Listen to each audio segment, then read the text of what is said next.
ABP news देख रहे हैं आप और मैं हूं आपके साथ शीन। और पाकिस्तान से जो इस वक्त खबरें आ रही हैं उससे जुड़ी बड़ी कवरेज लगातार आप एबीपी न्यूज पर देख रहे हैं। बड़ी खबर इस वक्त आपको बता दें कि प्रधानमंत्री इमरान खान ने विपक्ष पर निशाना साधा है। उन्होंने एक ट्वीट किया और ट्वीट कर कहा है कि विपक्ष का गठबंधन चुनाव में जाने से डर क्यों रहा है। तो विपक्ष पर निशाना साधते हुए इमरान खान जिन्होंने एक ट्वीट किया और कहा कि आखिर विपक्ष चुनाव की बजाय साजिशों के भरोसे क्यों है और वो गठबंधन चुनाव में जाने से डर क्यों रहा है जो गठबंधन विपक्ष का है, क्योंकि विपक्ष इस वक्त एकजुट है और इमरान पर लगातार सवाल भी उठा रहा है और निशाने भी साधे जा रहे हैं। इसी बीच यहां पर एक्टिव मोड में इमरान खान भी नजर आ रहे हैं और वो भी वार कर रहे हैं। ट्वीट किया है इमरान खान ने और वो ये पूछ रहे हैं विपक्ष से कि आखिर विपक्ष साजिशों के बजाय चुनाव मैदान में क्यों नहीं उतर रहा। और देखिए, इस पर बात करने के लिए हमारे साथ खास मेहमान भी मौजूद हैं। देखिए, पाकिस्तान सुप्रीम कोर्ट में सुनवाई जो है वो कल तक के लिए टाल दी गई है। अब सवाल ये उठ रहा है कि आखिर कल क्या होगा, इस पर लगातार हमारी निगाह बनी हुई है। साथ ही हमारे साथ जो खास मेहमान हैं, एक एक करके मैं उनसे आपका परिचय करा देती हूँ। हमारे साथ भारत के पूर्व विदेश मंत्री यशवंत सिन्हा मौजूद हैं। साथ ही हमारे साथ इस्लामाबाद से पाकिस्तानी सुप्रीम कोर्ट के सीनियर वकील हशमत अली हबीब भी मौजूद हैं। इसके अलावा मेरे साथ मेरे दो सहयोगी प्रणय उपाध्याय और आशीष कुमार सिंह भी स्टूडियो में यहां मेरे साथ मौजूद है। सभी का बहुत स्वागत है। लेकिन शुरुआत मैं यशवंत सिन्हा जी आपके साथ करना चाहती हूं, क्योंकि आप भी इस मामले को बारीक से देख रहे होंगे, समझ भी रहे होंगे। आज का दिन पूरा सुबह से शाम तक अब तक भी पूरा ड्रामेटिक पाकिस्तान के लिए बना हुआ है। लेकिन एक चीज तो साफ हो गई पाकिस्तान के लिए कि पाकिस्तान में जो एक अवधारणा बनी हुई है कि कोई भी प्रधानमंत्री 5 साल तक अपनी कुर्सी पर टिका नहीं रह सकता, आज वो एक बार फिर से साफ हो गई। और पाकिस्तान में लोकतंत्र नाम की क्या कोई चीज है? ये सवाल फिर से पाकिस्तान के ऊपर।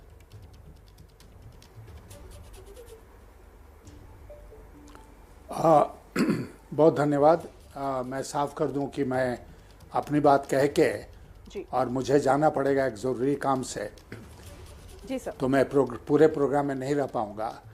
लेकिन मैं आपसे ये कहना चाहता था कि डेमोक्रेसी जो है वो संस्थाओं के आधार पर चलती है।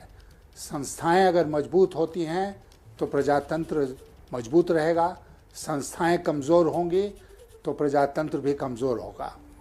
पाकिस्तान की बड़ी दिक्कत ये रही है कि वहाँ जो इंस्टीट्यूशंस और डेमोक्रेसी हैं, प्रजातंत्र की संस्थाएं, वो कभी भी पनप नहीं पाई, कभी भी उसमें कोई ताकत नहीं आई।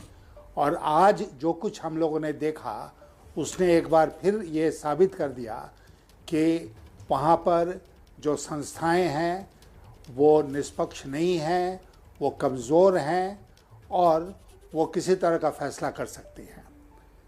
और एक बार फिर पाकिस्तान में प्रजातंत्र के साथ एक भोंडा मजाक किया गया है, ऐसा मैं मानता हूँ। आगे क्या होगा भगवान जानता है। लेकिन अगर नेशनल असेंबली में विपक्ष के पास मेजॉरिटी थी तो कोई कारण नहीं बनता था कि वहाँ पर वोट ऑफ कॉन्फिडेंस के ऊपर या नो कॉन्फिडेंस के ऊपर वोटिंग नहीं होती। वोटिंग होती तो दूध का दूध और पानी का पानी हो गया होता और उसके बाद आगे जो भी प्रजातांत्रिक प्रणाली से होना चाहिए था वो होता। लेकिन इमरान खान ने ऐसा नहीं होने दिया। उन्होंने एक तरह से, जैसा मैंने कहा, प्रजातंत्र के साथ एक माहौल प्रजातंत्र का उड़ाया है। और पाकिस्तान का हालांकि आंतरिक मामला है, लेकिन फिर भी पड़ोसी देश होने के नाते मैं अफसोस के साथ इस बात को कहता हूँ कि पाकिस्तान की जो इंस्टीट्यूशंस और डेमोक्रेसी हैं वो आज भी बहुत कमज़ोर हैं। और जब तक वो कमज़ोर रहेंगे पाकिस्तान में प्रजातंत्र सही माने में बहाल नहीं होगा। यशवंत जी, एक छोटा सा सवाल मैं आपसे पूछना चाहूंगा। प्रणय उपाध्याय हूं। आप भारत के पूर्व विदेश मंत्री हैं, आपने फॉरेन पॉलिसी मामलों के जानकार हैं। अब पाकिस्तान के निज़ाम ने, पाकिस्तान के प्रधानमंत्री ने या पाकिस्तान की जो रूलिंग पार्टी है वो अगर अमेरिका का नाम लेके, अमेरिकी राष्ट्रपति का नाम लेके इस तरीके से खुली बयानबाजी होती है, इसके क्या फॉलोआउट आप देखते हैं? जिस तरीके से चीन की तरफ से बयान आए या अमेरिका को निशाना बनाने की कोशिश इस समय इमरान खान करते हुए नजर आ रहे हैं सर? हाँ बिल्कुल, मुझे ये बहुत अजीब बात लग रही है क्योंकि पाकिस्तान शुरू से अमेरिकन कैंप में रहा है। आज वो अमेरिका की ही शिकायत कर रहा है कि ये सारा जो षड्यंत्र है ये अमेरिका इसके पीछे है। पाकिस्तान और अमेरिका के संबंधों पर जाहिर है कि इसका बहुत बुरा प्रभाव पड़ेगा, और जब तक कि पाकिस्तान ने ये तय नहीं कर लिया है कि चीन और रूस के साथ ही उसकी दोस्ती काफ़ी है, अमेरिका की उसको कोई ज़रूरत नहीं है, तो वो उस रास्ते चले। लेकिन ये अच्छी खबर नहीं है पाकिस्तान के लिए।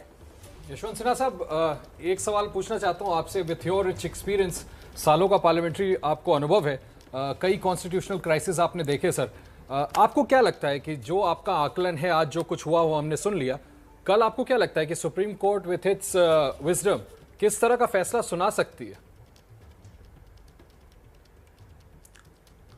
नहीं, हम एंटिसिपेट नहीं करना चाहेंगे सुप्रीम कोर्ट के फैसले को, लेकिन जो रूलिंग पार्टी है पाकिस्तान में, उसने ऑलरेडी कहा हुआ है कि सुप्रीम कोर्ट को कोई हक नहीं बनता है कि वो नेशनल असेंबली के प्रोसीडिंग्स में दखल दे।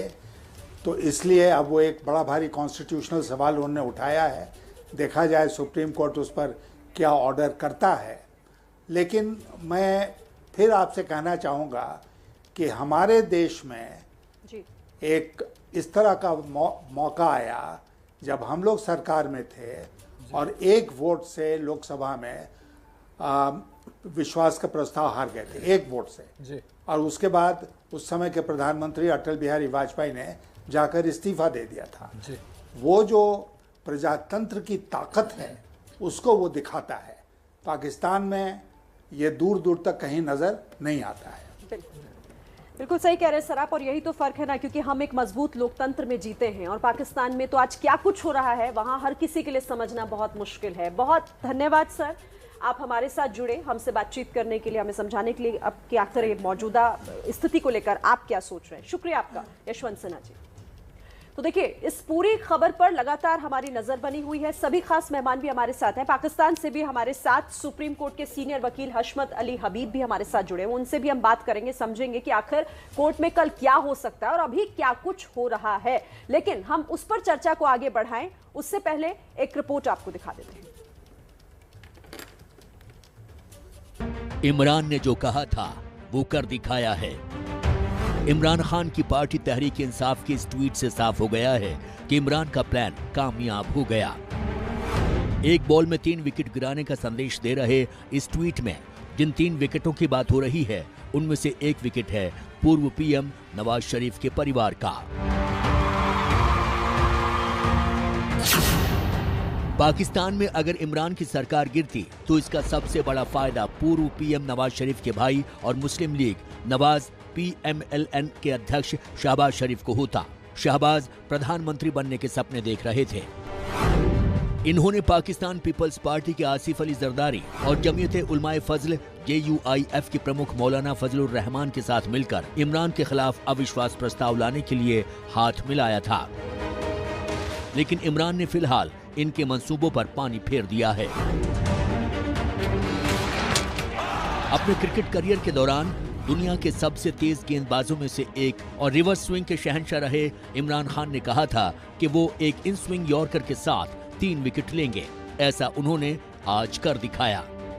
विश्वास मत से एक दिन पहले इमरान खान ने शहबाज शरीफ पर हमला बोलते हुए कहा था कि अगर शहबाज शरीफ ने प्रधानमंत्री का पदभार संभाला तो वो अमेरिका की गुलामी करेंगे। उन्होंने पाकिस्तान की जनता से ये भी कहा था कि पाकिस्तान के मीर सादिक और मीर जाफर के खिलाफ बाहरी ताकतों की इस साजिश के खिलाफ शहबाज शरीफ ने पीएम इमरान खान के बयान पर देशद्रोह का मामला दर्ज करने की बात कह दी थी। पिछले कई दिनों से दोनों के बीच राजनीतिक रस्साकशी अपने चरम पर थी। फिलहाल शहबाज बैकफुट पर आ गए हैं। इमरान का पलड़ा भारी हो गया है। आज इमरान सरकार के खिलाफ अविश्वास प्रस्ताव को बिना मतदान के ही खारिज कर दिया गया। नेशनल असेंबली के डिप्टी स्पीकर कासिम खान सूरी ने पाकिस्तानी संविधान के अनुच्छेद 5 का हवाला देते हुए इस अविश्वास प्रस्ताव को बिना वोटिंग के ही खारिज कर दिया। अब ये मामला पाकिस्तान के सुप्रीम कोर्ट में चला गया है। शहबाज शरीफ को उम्मीद है कि कोर्ट डिप्टी स्पीकर का फैसला पलट देगी।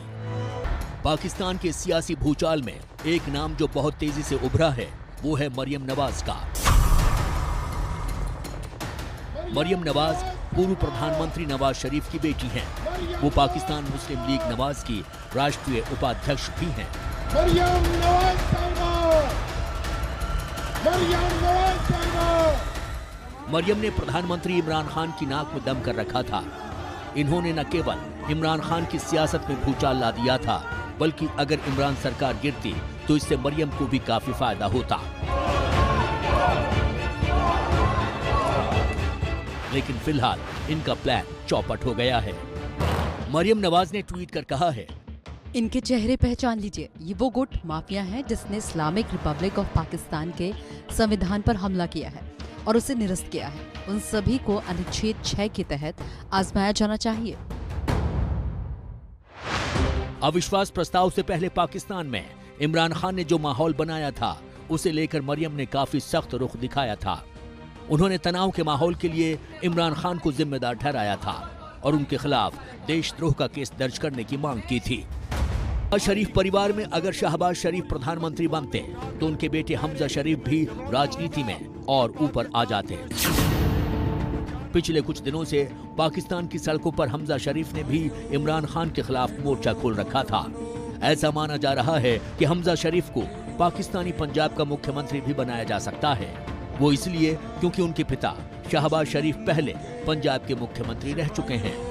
फिलहाल नवाज शरीफ के पूरे खानदान को इमरान खान ने क्लीन बोल्ड कर दिया है, लेकिन अभी सीरीज लंबी है।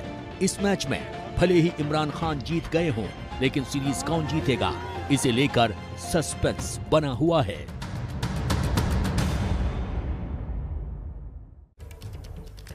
तो इमरान अपनी आखिरी गेंद फेंक कर निकल गए और अब चुनावों का इंतजार हो रहा है, लेकिन उससे पहले इंतजार उस सुनवाई का भी हो रहा है जो कल पाकिस्तान के सुप्रीम कोर्ट में होनी है। हालांकि ये सुनवाई आज होने वाली थी, कल तक के लिए इसे स्थगित कर दिया गया है।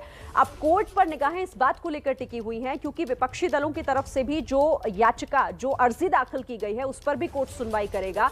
देखना होगा कि यहां पर मुश्किलें किसकी बढ़ती हैं और किसको राहत मिलती है। इसी पर हम चर्चा भी कर रहे हैं। हमारे साथ खास मेहमान बने हुए हैं, सभी कुछ और खास मेहमान भी हमारे साथ जुड़ गए हैं। मुझे बताया जा रहा है कि हमारे साथ जाहिद इब्राहिम हैं, जो कि पाकिस्तान के पूर्व डिप्टी अटॉर्नी जनरल हमारे साथ जुड़ गए।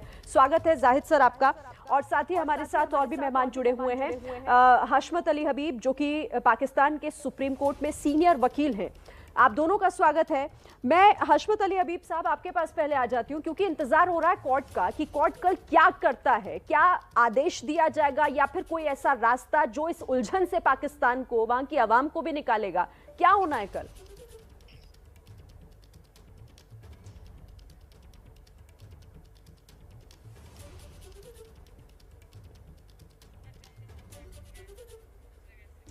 चलिए, हमारा संपर्क टूट गया। हशमत अली हबीब, उनके पास हम फिर से जाएंगे।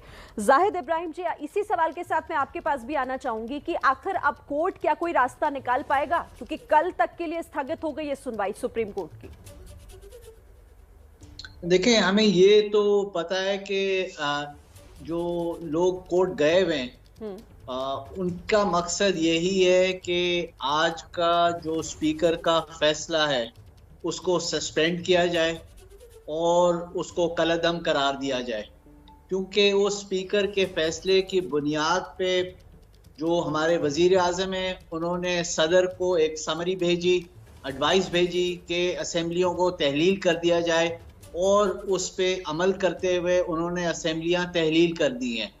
तो जहाँ तक अपोजिशन का ताल्लुक है, वो चाहते हैं कि ये गैर आइनी, गैर कानूनी काम को कलअदम करार दिया जाए और उनको एक मौका मिले ये बताने के लिए असेंबली में कि हमारे जो वजीर आज़म है उनके पास वोट ऑफ नो कॉन्फिडेंस उनके खिलाफ उनकी असेंबली पास कर रही है।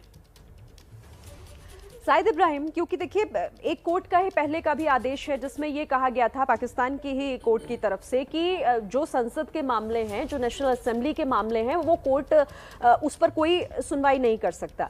लेकिन इस केस में, क्योंकि ये सबसे अलग है, इस केस में कोर्ट किस तरह से सुनवाई कर सकता है और क्या आदेश आ सकता है आपकी समझ से, अगर मैं समझना चाहूं तो? देखें, वो जो कॉन्स्टिट्यूशन की और आइन की शिक है जिसके तहत पार्लियामेंट में जो कार्रवाई होती है उनको एक प्रोटेक्शन हासिल है और उनको चैलेंज नहीं किया जा सकता किसी कोर्ट ऑफ लॉ में, वो यकीनन इस किस्म के फैसले जहाँ पे कानून और आइन की धज्जियाँ उड़ाई जाएं, उनको सुप्रीम कोर्ट का जुरिस्डिक्शन आउट नहीं किया जा सकता, और इस पे कई फैसले सुप्रीम कोर्ट ऑफ पाकिस्तान के मौजूद हैं। तो यकीनन सुप्रीम कोर्ट इस पे कल गौर करेगी, लोगों की दोनों साइड्स को सुनेगी और उसके बाद अपना फैसला सादर करेगी। जाहिद साहब, जो जिस तरह के फैसलों का रेफरेंस आप दे रहे हैं, जाहिर है वो सारे फैसले आपके नॉलेज में होंगे। उसके बेसिस पे आपको क्या लगता है कि किस तरह का फैसला कल सुप्रीम कोर्ट इस वायलेशन को लेकर के दे सकती है? देखें, एक जो इसमें अहम पहलू है कि जो प्राइम मिनिस्टर इमरान खान की पार्टी चाह रही है कि चुनाव की तरफ जाया जाए। अब ये चुनाव का जो डिमांड था, ये तो ऑपोजिशन का भी डिमांड था कि इलेक्शंस कराए जाएं। तो ये हो सकता है, और इसकी पहले एक मिसाल है कि सुप्रीम कोर्ट ने पहले कहा था कि ठीक है, अगर ये कानूनी सवाल अपनी जगह पे, लेकिन क्योंकि सारी दोनों तरफ की पार्टियां ये चाहती हैं कि चुनाव की तरफ जाया जाए, तो फिर इसलिए हम चुनाव को नहीं रोकेंगे और हम पार्टीज को कहेंगे कि आप चुनाव की तरफ जाएं और लेट द पीपल डिसाइड। ठीक है, आप रहिएगा हमारे साथ जाहिद इब्राहिम। मैं आगे भी आपसे बातचीत करूंगी और सवाल और भी हैं जिनका जवाब सभी जानना चाहते हैं और आपसे हम उस पर डिस्कस भी करेंगे विस्तार से। देख रहे हैं, देखिए इमरान खान ने जो दूसरा विकेट गिराया है, जिसका वो जिक्र भी कर रहे हैं, वो है पाकिस्तान पीपल्स पार्टी के सह अध्यक्ष आसिफ अली जरदारी के परिवार का। जरदारी के बेटे बिलावल भुट्टो पाकिस्तान के बदलते सियासी माहौल में अपने लिए एक नई जगह देख रहे थे, लेकिन फिलहाल उन्हें कुछ समय और इंतजार करना होगा। एक रिपोर्ट देखिए। इमरान खान ने जिन 3 विकेटों को गिराने की बात की है, उसमें से एक है पाकिस्तान पीपल्स पार्टी के मुखिया आसिफ अली जरदारी। आसिफ अली जरदारी पूर्व पीएम बेनजीर भुट्टो के पति हैं और पाकिस्तान के राष्ट्रपति भी रह चुके हैं। पाकिस्तान की राजनीति में उनकी महत्वाकांक्षाएं कम नहीं हुई हैं। इमरान सरकार को गिराने के लिए इन्होंने बाकी विपक्षी नेताओं के साथ मुहिम छेड़ रखी थी, लेकिन आज की घटना ने जरदारी के मंसूबों पर भी पानी फेर दिया है। जरदारी के बेटे बिलावल अली भुट्टो पिछले कई साल से पाकिस्तान की राजनीति में जगह बनाने की कोशिश कर रहे हैं, लेकिन अभी तक पाकिस्तानी अवाम ने उन्हें मौका नहीं दिया है। इमरान के खिलाफ अविश्वास प्रस्ताव से उनकी उम्मीद जगने लगी थी, लेकिन उनकी उम्मीदों पर पानी फिर गया। इमरान सरकार के खिलाफ अविश्वास प्रस्ताव को बिना मतदान के ही खारिज कर दिया गया है। यही नहीं, इमरान खान ने संसद को भंग करने की सिफारिश कर दी है, जिसे राष्ट्रपति ने स्वीकार कर लिया है। पाकिस्तान में अब 90 दिन में चुनाव होंगे। इमरान खान के इस दांव से विपक्ष बुरी तरह से फंस गया है। हमारे पास अक्सरियत है कि हम वजीर आजम को अदम एतमाद में शिकस्त दिलवाएं। आज ये नजर आते हुए आखिरी मौके पे स्पीकर साहब ने गैर आईनी काम किया है। पाकिस्तान का आईन तोड़वाया गया है। पाकिस्तान के आईन को तोड़ने का सजा वाज़ेह है। आसिफ अली जरदारी काफी समय से इमरान खान के निशाने पर हैं। इमरान ने महीने भर पहले कराची की एक रैली को संबोधित करते हुए कहा था कि आसिफ अली जरदारी उनके रडार पर हैं। उन्होंने जरदारी पर भ्रष्टाचार में शामिल होने और विदेश में काला धन रखने का आरोप लगाया था।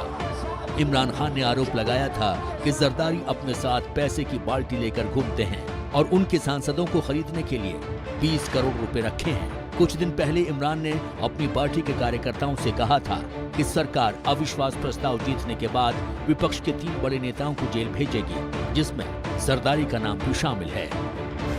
मैं पहले तो उन्होंने रियलाइज नहीं किया। आसिफ अली जरदारी जानते हैं कि वो पाकिस्तानी राजनीति में अपनी आखिरी पारी खेल रहे हैं। अपनी निजी महत्वाकांक्षा से बढ़कर उनका मकसद अब अपने बेटे बिलावल भुट्टो जरदारी को सेट करना है। इमरान के खिलाफ अविश्वास प्रस्ताव को लेकर बिलावल काफी उत्साहित थे। उन्हें अपने लिए एक बड़ा मौका नजर आ रहा था। क्रिकेट के मैदान में धुरंधर बल्लेबाजों को बोल्ड करने वाले पाकिस्तान के प्रधानमंत्री इमरान खान ने एक बार फिर से दिखा दिया है कि उन्हें कप्तान क्यों कहा जाता है। इमरान खान ने एकजुट विपक्ष के अविश्वास प्रस्ताव को अपनी एक चाल से फेल कर दिया। विपक्ष ने उम्मीद लगा रखी थी कि इमरान संसद में हार जाएंगे और उनकी जगह पर वो अगले 1.5 साल तक सत्ता में रहेंगे, लेकिन ऐसा हुआ नहीं। इमरान के खिलाफ मोर्चा खोलते हुए बिलावल ने कहा था कि अविश्वास प्रस्ताव के बाद पूर्व प्रधानमंत्री नवाज शरीफ के भाई शहबाज शरीफ देश के प्रधानमंत्री बनेंगे। सोचिए, कभी ये दोनों पार्टियां एक दूसरे की कट्टर दुश्मन थीं, लेकिन एक नए दुश्मन की वजह से, यानी इमरान की वजह से दोनों दोस्त बन गए थे। पाकिस्तानी राजनीति जिस स्थिति में है, उसमें आने वाले दिन बड़े दिलचस्प होते दिख रहे हैं। पाकिस्तान की राजनीति की पिच पर फिलहाल इमरान एक मंझे हुए कप्तान की तरह नई नई रणनीतियां बनाकर अपने विरोधियों को चित करने में कामयाब हो रहे हैं, लेकिन ऐसा वो कब तक कर पाएंगे? सवाल ये है कि क्या पाकिस्तान की जनता भी उनके साथ है? इमरान खान ने एक बॉल से जो तीसरा विकेट लिया है वो है मौलाना फजलुर रहमान का। मौलाना फजलुर रहमान भी उन विपक्षी नेताओं में शामिल हैं जिन्होंने इमरान खान की सरकार गिराने के लिए एड़ी चोटी का जोर लगा रखा था। फिलहाल वो इमरान की सरकार तो नहीं गिरा पाए, उल्टे खुद ही बोल्ड हो गए हैं।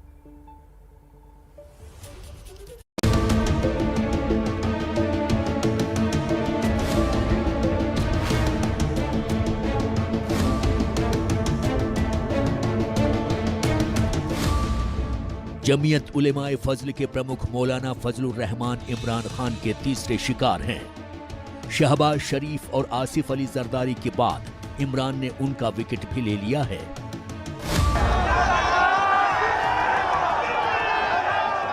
मौलाना डीजल के नाम से मशहूर फजलुर रहमान ने इमरान खान की नाक में पिछले कई सालों से दम कर रखा था। फजलुर रहमान पाकिस्तान की सबसे बड़ी धार्मिक पार्टी और सुन्नी कट्टरपंथी दल जमीयत उलमाए इस्लाम के चीफ हैं। उनके पिता खैबर पख्तूनख्वा प्रांत के सीएम रह चुके हैं। वहां की सियासत में उनके परिवार का खासा प्रभाव रहा है।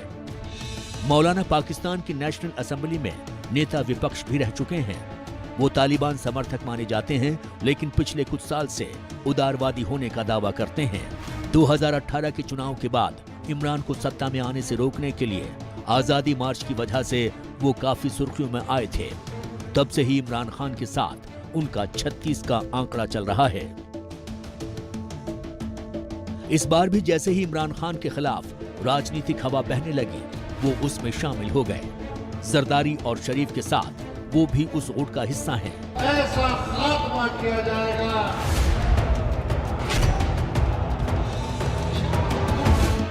जिन्होंने इमरान के खिलाफ अविश्वास प्रस्ताव लाने का प्लान बनाया। कुछ दिनों पहले उन्होंने इस्लामाबाद में एक रैली में इमरान खान सरकार को उखाड़ फेंकने की अपील की थी। आपका जाना तुम्हारी अपनी नाअहलियों की वजह से है। दूसरों को चोर चोर कह रहे हो। 3.5 पौने 4 साल हुकूमत करके भी तुम आज तक किसी की चोरी नहीं पकड़ सके। इमरान खान क्रिकेट की तरह अब राजनीति में भी माहिर खिलाड़ी हैं। मौलाना फजलुर रहमान कोई शॉट खेल पाते, उससे पहले ही उन्होंने उन्हें क्लीन बोल्ड कर दिया।